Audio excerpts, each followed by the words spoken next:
Joy. Hi, I'm Kai. Hi, I'm Janella. Hi, I'm Rosie. Hi, I'm Cris. And together, we're High Five! Hey everyone, and welcome to the High Five House! Hey Rosie, what are you doing? I'm just thinking about our topic for today. Aha! I have a great idea. You guys ready? Let's get ready to learn! Ready, set, go!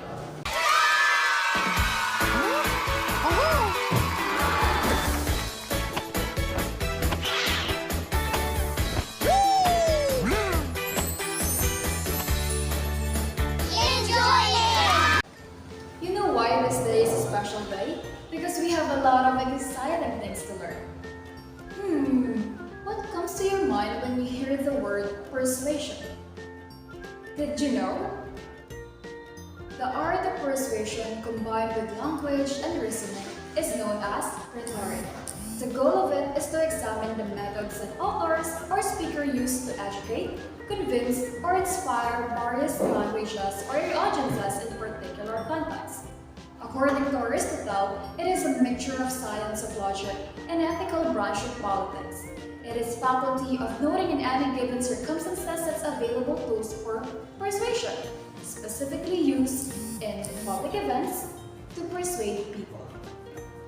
The Greek and Roman oratory traditions are where classical rhetoric got its start, particularly with Aristotle and Cicero. The study of language usage patterns that are thought to first stand out, to be memorable or noticeable due to some distinct turn of praise, form, or style, and be capable of exerting particular effects on listeners or readers itself. It has come to know to be as rhetoric. Now let's talk about rhetorical devices. Prior to technical alternatives like teleprompters, the employment of rhetorical devices for memorization of complex messages was very crucial. A rhetorical device is a language technique that uses a specific phrase, structure, tone, or sequence of meaning to elicit a specific response from the audience. Each devices are unique instruments that can be utilized to create an argument or strengthen a powerful statement. Based on Bateman 2014, there are many rules for writing that come from old-fashioned lists of rhetorical devices.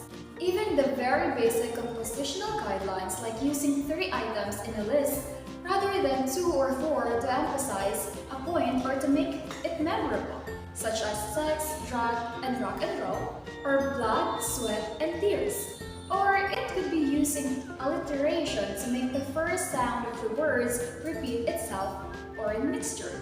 Example, Alan the antelope ate asparagus. Nothing to worry, we don't need to think that it's rational about the pictures as rhetorical devices at this point. In fact, rhetoric is given pride of place in the title of Barrett's landmark piece, The Rhetoric of the Image. Barrett asserted that some of the figures originally designated by the ancients and the classics might likewise find use in semiotic systems other than verbal ones. Now that we have talked about rhetoric, let's now talk about visual rhetoric. Effective communication using visual components like picture, typography, and text is known as visual rhetoric. Visual literacy and the capacity to evaluate images for their form and content are both components of visual rhetoric. According to Socha 2004, analyzing visuals and their ability to communicate ideas is essential for incorporating visual rhetoric in the digital age because it allows for the analysis of subtle differences in audience, purpose, and genre choices within a single frame and the justification for designers' rhetorical decisions to be revealed and examined by how the visuals as a whole function. Based on Kostelik and Hazard 2003, who cover a wide range of visual designs involving various charts, bar graphs, illustrations, diagrams, logos, and other types of visual presentation are all examples of a more minimalist application of the framework. These are all claimed to fall under the traditional purview of rhetoric, mainly because good rhetoric must mix both convention and originality.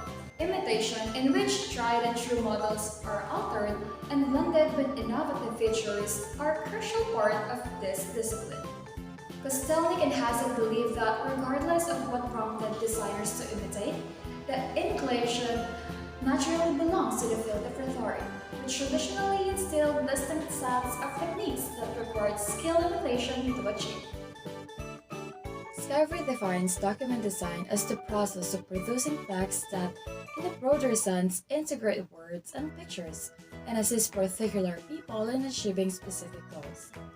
Typography, text, layout, graphics are all used by document designers to aid readers in understanding the intended content. Sciver suggests building on extended use of rhetoric that was created primarily within composition studies in 20th century. Here, evaluation and improvement are strongly emphasized, and an explicit analytical position is given prominent front and center attention. This can serve as a foundation for a document evaluation in which designers carefully consider the impact that their design decisions have on the intended consumers of their documents and employ rhetorical arguments to support or criticize the design chosen. This method is actually becoming more and more prevalent in debates about document design. An excellent paper ought to have a clear goal, organization, and arguments. This means that the roles of a document's components should be obvious when seen in a context of a whole message it conveys. Early on, the techniques of Monsif, Kate, Kennedy, and Duran indicated that visual and mixed visual verbal messages should adopt more comprehensive applications of classical rhetorical principles. Many of these early strategies use advertising as examples since they clearly serve as a persuasive purpose. And now, let me call a friend. Hello, Kai? Are you there? Kai! I'm here, Joy! Yay! Hello, everyone! Okay, inhale, exhale. Let's get back to our seats because we're gonna go to the traditional rhetoric and its categories. The theory behind conventional rhetoric is that by identifying specific rhetorical devices, the most effective way to communicate a message may be selected. To accomplish this difficult task, academics work to categorize the various types of rhetorical devices in ever finer detail and to present this as standards for successful expression. This was a challenging exercise because defining what constitutes a rhetorical device and what does not is fundamentally a functional one. As a result, it is impossible to predict in advance and solely on the basis of form what rhetorical tactics would be used. But according to Corbett and Connors, the definitions used basically boil down to stylistic deviation that works. More precisely, a rhetorical device is an artful deviation that in some way bends or shapes a message in order to draw attention to the message in a way that benefits its persuasive power or memorability. Rhetoric has historically been preoccupied with creating comprehensive lists of all the artful deviations it could identify. It gave rise to the criticism of classical rhetoric that is leveled most frequently, namely that its cataloging of forms appear to take on a life of its own. Considering the 200 or so rhetorical devices listed in the Wikipedia entry for rhetorical figures of speech, which range from the commonplace to the incredibly obscure, which is implication or declaration of resemblance that does not directly name both terms. Over time, rhetoric started to be seen as increasingly prescriptive standards for appropriate expression. The importance of the argument's strength then was less important than demonstrating one's knowledge of and ability to use sophisticated rhetorical devices. The result of this development was that by the start of the 19th century, conventional rhetoric had started to lose favor after several centuries of enjoying substantial respect. As in other linguistic fields, today's strict standards of accuracy tend to influence tomorrow's outmoded trends. Language that is commended as being adequately direct and simple now may be perceived as being too flowery and elaborate tomorrow. Therefore, any body of knowledge that claims to describe effective speech on a formal basis would eventually run into difficulties. So rhetoric wasn't really taken up again until the middle of the 20th century, when there was a demand for more efficient ways to teach composition and communication to big audiences. At that time, it was also able to conduct a more illuminating theoretical revelation of rhetoric. But by the 1950s and 1960s, many fields of study had emerged that directly overlap with the traditional concerns of rhetoric. Whereas at the beginning of the 19th century, the understanding of language and language behavior available from linguistic, psychological, sociological, and philosophical perspective was, in most respects, rudimentary. There was ongoing study in discourse analysis, linguistic pragmatics, and communication studies, which provided the groundwork for a more advantageous and non-prescriptive approach to the conventional rhetorical inquiries. For instance, the usage of deviation as a starting point has drawn harsh criticism in a number of aesthetics and literary fields. Contrarily, a number of linguistic theories and theories of communication now place significant roles on expectations rather than deviations. Both the theory of speech acts developed by the philosopher John Austin and relevance theory, for instance, contend that when a hearer or reader notices something that is contrary to expectation, they will look for additional meanings being made in addition to the bare minimum of information being communicated. These new meanings, along with the satisfaction a hearer experiences after solving the puzzle, provide at least a partial explanation of how rhetorical devices function. Every time a message's receiver must perform some interpretive effort in order to interact with it, participation increases, which may then result in effects of persuasiveness and memorability. By injecting extra interpretative effort at various levels of linguistic abstraction or at the various layers of the linguistic system known from linguistics, variations of effects of this kind can be produced. Here are a few examples from Macquarie and Mick's study on commercials that operate at the linguistic level of form, focusing on sounds, words, and phrases. And here are the list of its categories. First, rhyme or repeated sound. Examples is, there is fun to be done. An anaphora or repeated word. Oh Lord, I am weak. Oh Lord, heal me. Next, parison or repeated syntactic structure or phrase. The closer you get, the better you look. Next is antimetabole, reversal of syntactic structure. Example, ask not what your country can do for you, ask what you can do for your country. This type of rhetorical figures requires little comprehension of what is being said because the language content itself already contains the patterns that perception foregrounds. They frequently appear in nursery rhymes and other language used by and with young children because of these. Cases of rhetorical figures that operate at the language level of meaning are frequently more intricate and diverse. These encompass both semantic distinctions and changes in meaning that Macquarie and Mick refer to as destabilization. Here are a few instances once more taken from Macquarie and Mick. So here are samples of substitution, hyperbole or exaggeration, raining cats and dogs, rhetorical question, which is changed in assertive force, who cares? Metonym, or using a portion or associated element to represent the whole, he knows the street. Next, we're gonna be the samples for similarity, metaphor or referring to band-aids, example, apple of my eye. Antanaclasis, or repeating a word in two different senses. Example, we must all hang together, or assuredly, we shall all hang separately. Next, we're gonna be solipsis, or verb meaning changes as text proceeds. Example, she exercises to keep healthy and I to lose weight. Next, we're gonna be examples for opposition. First, paradox or self-contradictory statement. Example, all animals are equal, but some animals are more equal than others. In order to use rhetoric effectively for communicative effect, it must be possible to account for disparity. Amazing, right? But there's more. We have a friend that will give you more about it. Ella, are you there? Oh, hi there. That's so informative, Kat. You know, I've been reading a lot these days. My group of friends have introduced me to picture books and comics. However, I saw this book lying around and I thought, why not level up?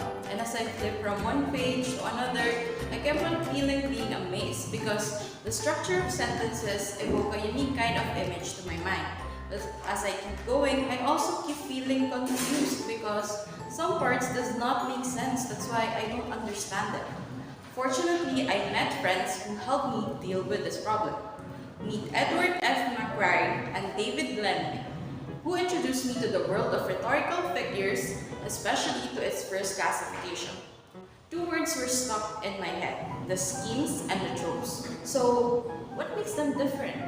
Scheme is an artful deviation from the ordinary arrangement of words or the structure of a message, while trope, on the other hand, is an artful deviation as well, concerned in conceptual or semantic variation. The difference of these two in regards to the cognitive efforts is that the first one can be processed directly or straight to the point, while the latter is more challenging as it requires some degree of understanding. With these classifications, the figuration taxonomy of McQuarrie and Mick was created. From scheme and trope, the classification expands to categories such as repetition, reversal under schemes, while substitution and destabilization under tropes. To understand them, we'll discuss the rhetorical figures in each classification with examples from this book. For scheme, under repetition, we have alliteration, which pertains to the repetition of a consonant sound. In chapter 2 of the book, Wuthering Heights, there is the phrase, first feathery flakes of a snow shower. It showcases alliteration with a repetitive F sound. On the other hand, under reversal, we have antithesis, which is a figure of speech that states strongly contrasting ideas placed in juxtaposition. For example, keep your friends close, keep your enemies closer. With regards to tropes, we have substitution, just like hyperbole, which is exaggeration not intended to be taken literally. In chapter 27, it was said that every breath from the hill so full of life that it seemed whoever inspired it, though dying, might revive. Lastly, the stabilization covers metaphor, which is a comparison of unlike things without using like, as, or that. In chapter 7, there is a statement saying Joseph and I joined at an unsociable meal seasoned with refuse, where refuse is compared to condiments. And that's it. But wait, there's more. Rosie, yoo-hoo! Oh, verbal to visual rhetoric? Does that sound good? Let's find out! Are you wondering how did visual rhetoric begin? From verbal, visual rhetoric comes into existence because of an observation that both purely visual representations and combinations of text and visuals working together seem to allow variations which remind of classical rhetorical devices. Researchers began to consider whether existing catalogues of rhetorical devices could be applied when the contributing material has a visual component. In short, visual versions of classical verbal figures were created. Let me introduce someone to you. He's Jacques Durand. He analyzed thousands of advertisements to understand the use of rhetorical figures in visual contexts. He defined rhetoric as the art of fake speech, viewing it as mock violations of a norm. He divides rhetorical figures into two classifications, similar to Bart's approach. Those which modify the operation of a sentence or phrase, and those which modify relationships and the related substitution and exchange. Operations are the kind of change required for the rhetorical figure to come into existence. Operation starts with a simple proposition and modifies certain elements by addition, suppression, substitution, and exchange of material. Now let's identify those four words. Addition from the word itself is adding elements to a phrase to modify the meaning, An example of addition is repetition that involves using the same word or phrase over and over again to emphasize a point. Suppression refers to the exclusion, removal, or hiding of elements of the phrase or sentence. For example, I want to hide but I can't, instead of I want to go but I can't go. Ellipsis pertains to leaving out words rather than repeating them unnecessarily. Number 2, substitution, is a combination of the above two principles being the suppression of one element followed by the addition of a new element. An example of substitution is hyperbole. This rhetorical device does not include words that will describe the literal meaning and adds exaggeration for emphasis and effect. Exchange consists of two reciprocal phrases, as in, we eat to live, not live to eat. These may also include substitution. An example of exchange is the inversion that refers to a situation in which something is changed so that it is the opposite of what it was before, or in which something is turned upside down. I think that's it.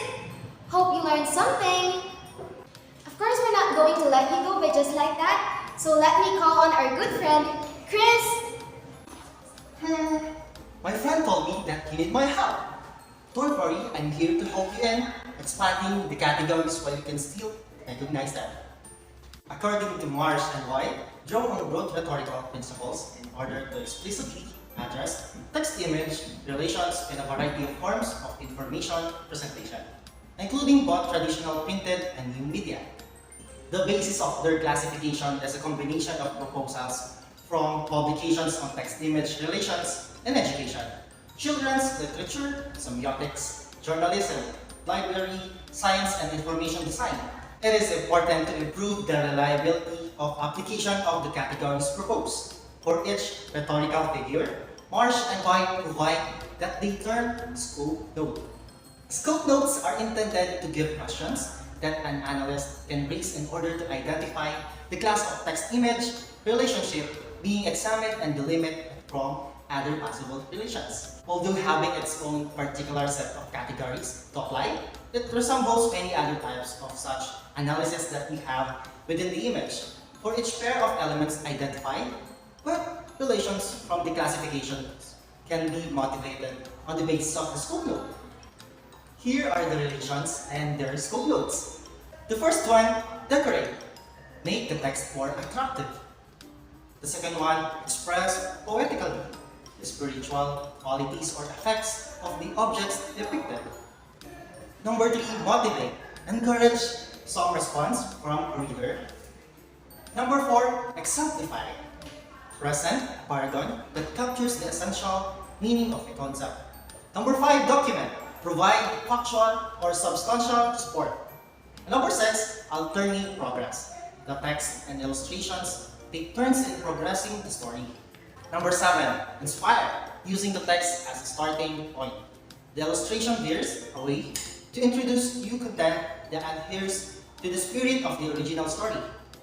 Marsh and White general method of analysis takes the text and image combinations, including both the main body of text and the image it occurs with, as well as textual elements. Middle relation to text, close relation to text, and the third one is going beyond text. Many of the relations used by Marsh and White then take to be intermodal translations, that is replacing a text version by a corresponding visual version. We will see a further development building on the parts of Marsh and White's account in Com 2006.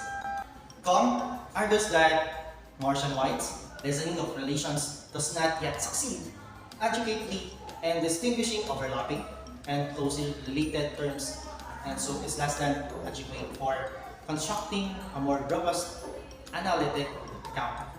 The reliance on broadly rhetorical notions does not lend itself to precise descriptions and relies on an interpretation that is always to a greater or lesser degree subjective. This means that there is still considerable way to go before such analysis can become both detailed and analytically reliable, achieving a reusable and well-defined framework is very difficult to achieve and practice.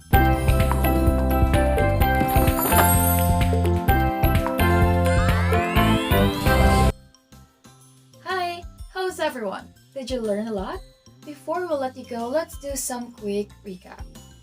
We have witnessed the evolution of a variety of concepts in this lesson, starting with classical rhetoric and progressing to progressive systematizations that may be applied to visual materials and text-image combinations. We can take into account their application in any text combination with an argumentative or more broadly conceived rhetorical component. As usual, there are a wide variety of opinions that have been taken on this problem, and we have seen a selection in this unit. Additionally, the various techniques that have developed may or may not explicitly state their ties to other approaches of this type, using concepts from rhetoric to the visual. Therefore, we must constantly be on the lookout for analogies and similarities among ourselves because various methodologies or groups may each provide insightful viewpoints for understanding the challenges at hand. It will also be interesting to look at the recurring issues that crop up across many techniques because they could indicate bigger, more generic, and more general theoretical or practical issues. When making generalizations about the types of distinctions required to define visual, verbal, and text-image interaction generally, kindly keep this in mind. Clearly, there is a lot more to look into. More research is definitely needed, especially in the areas of dependability, identification, and influence within rhetorically based descriptions of text-image relations. And that's a wrap! I hope you've learned a lot.